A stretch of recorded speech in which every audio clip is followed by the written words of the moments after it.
Assalamualaikum warahmatullahi wabarakatuh. Selamat pagi kepada Bapak Ibu dosen pengampu mata kuliah evaluasi gizi dalam pengolahan pangan dan juga teman-teman yang berbahagia. Perkenalkan, saya Alifa Nurul Asmi, mahasiswa TPHP angkatan 2019. Pada kesempatan kali ini, saya akan mereview sebuah jurnal yang membahas efek pengolahan pangan terhadap kandungan vitamin C. Jurnal yang akan saya review berjudul Effect of Heating on Vitamin C Content of Some Selected Vegetables atau efek pemanasan terhadap kandungan vitamin C pada sejumlah sayuran. Jadi review jurnal ini akan saya bagi menjadi 4 bagian. Di bagian pertama yaitu pendahuluan, kita akan membahas mengenai pengertian vitamin C, manfaat vitamin C bagi kesehatan, dan juga akibat defisiensi vitamin C. Kemudian di bagian kedua yaitu material dan metode, kita akan membahas sampel yang digunakan, reagen yang dibutuhkan beserta preparasinya, dan juga metode yang dipakai secara detail. Di bagian ketiga yaitu hasil dan pembahasan, kita akan bersama-sama untuk mendiskusikan penjelasan hasil penelitian dan juga visualisasi data dalam bentuk tabel. Dan yang terakhir, di bagian keempat yaitu kesimpulan, saya akan menyimpulkan hasil penelitian ini dan juga memberikan rekomendasi terkait hasil penelitian ini. Sebelum kita mereview jurnal ini lebih dalam, langkah baiknya kita mengetahui apa itu vitamin C. Vitamin C atau asam askorbat adalah vitamin larut air yang banyak ditemukan dalam sayur dan buah, misalnya pada buah jeruk seperti ini. Vitamin C termasuk antioksidan yang dibutuhkan oleh tubuh. Vitamin ini sensitif terhadap suhu, cahaya, dan juga oksigen. Pemasakan dengan suhu tinggi dapat melarutkan vitamin C karena vitamin C adalah water-soluble vitamin.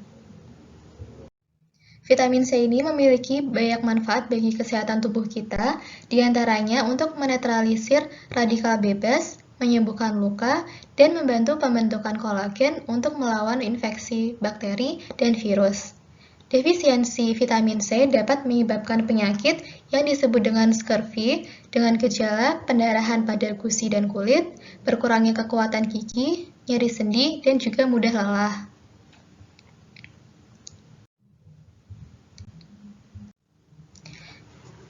Berikut ini adalah sampel yang dibutuhkan dalam penelitian ini, yaitu 5 jenis sayuran yang mudah ditemukan di pasar dan juga banyak dikonsumsi di Nigeria.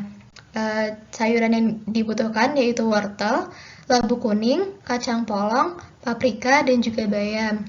Sementara itu, reagen yang dibutuhkan dalam penelitian ini ada indikator amilum 1%, vitamin C tablet untuk membuat larutan vitamin C standar, HCl 0,1 molar, larutan kalium iodat, dan larutan kalium iodida. Nah, metode yang digunakan dalam penelitian ini adalah titrasi redox. Sebelum melakukan pengukuran kandungan vitamin C pada sampel, dilakukan tahap preparasi reagen terlebih dahulu. Untuk reagen yang pertama yaitu indikator amilum 1%, dibuat dengan melarutkan 1 gram amilum ke dalam 100 ml Aquades, kemudian dipanaskan sampai amilum larut dan didinginkan. Reagen yang kedua adalah vitamin C tablet, akan tetapi proses ini akan saya jelaskan terlebih lanjut di slide berikutnya. Untuk reagen yang ketiga adalah HCl 0,1 molar, yakni disiapkan dengan cara pemasukan 0,83 ml larutan HCl ke Erlenmeyer 100 ml dan ditambahkan air hingga tanda batas. Reagen yang berikutnya adalah larutan kalium iodat yang dibuat dengan melarutkan 2 gram kalium iodat dalam 1 liter Aquades. Reagen terakhir yang digunakan adalah larutan kalium iodida yang dibuat dengan memasukkan 5 gram kalium iodida padat dan 50 ml Aquades pada labu ukur, kemudian dilarutkan dengan 200 ml Aquades. Nah, berikut ini adalah cara kerja dari penelitian yang digunakan dalam jurnal ini. Terdapat tahapan preparasi sampel. Yang pertama, sampel sayur-sayuran tadi dicuci bersih, kemudian diambil sebanyak 100 gram, ditambahkan 100 ml air, dihaluskan dengan blender, dan diambil filtratnya. Kemudian filtrat tersebut dimasukkan ke labu ukur 200 ml dan ditambahkan air hingga tanda batas. Kemudian sampel tersebut dilakukan pemanasan selama 5, 15, dan 30 menit pada suhu 60 derajat Celcius. Selanjutnya, kita perlu membuat larutan standar dengan cara melarutkan 0,4 gram vitamin C tablet ke dalam 100 ml air. Kemudian, larutan tersebut diambil sebanyak 25 ml dan dimasukkan ke dalam gelas beker 250 ml. Kemudian ditambahkan 5 ml kalium iodida, 5 ml asam klorida, serta 1 ml indikator amilum. Kemudian dilakukan titrasi dengan larutan kalium iodat. Tahap selanjutnya yaitu penentuan kadar vitamin C pada sampel. 25 ml sampel yang sudah diberikan perlakuan pemanasan dengan waktu yang berbeda-beda tadi, ditambahkan 1 ml amilum 1% dan dititrasi dengan larutan kalium iodat. Percobaan ini dilakukan sebanyak 3 kali setiap perlakuan. Reaksi yang terjadi pada saat melakukan titrasi ini sebagai berikut. Kalium iodat yang dititrasikan ke sampel yang baik mengandung asam kuat akan bereaksi dengan kalium iodida menghasilkan iodin. Iodin ini akan mengoksidasi vitamin C membentuk dehydroascorbic acid dan ion iodida. Ion iodida ini akan membentuk warna biru kehitaman sebagai tanda titrasi dapat dihentikan. Selanjutnya, untuk menghitung persentase kehilangan vitamin C, digunakan rumus seperti ini.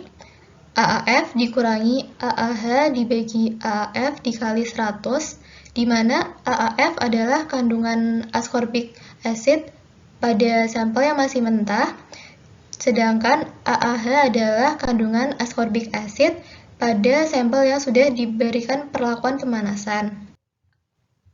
Nah, berikut ini adalah hasil seberapa banyak titer yang dibutuhkan untuk menitrasi sampel yang masih mentah dan juga sampel yang sudah melalui perlakuan pemanasan. Dapat dilihat di sini bahwa semua sampel sayuran mengandung vitamin C dengan kandungan yang berbeda-beda. Semakin banyak titer yang dibutuhkan, berarti kandungan vitamin C di sampel tersebut semakin banyak. Pada tabel kedua, kita dapat lihat kandungan vitamin C per miligram per 25 ml sampel pada beberapa perlakuan. Jika dilihat, semua sampel sayuran mengandung vitamin C dengan kandungan vitamin C paling banyak pada paprika, yakni sebesar 15,39 mg per 25 ml sampel.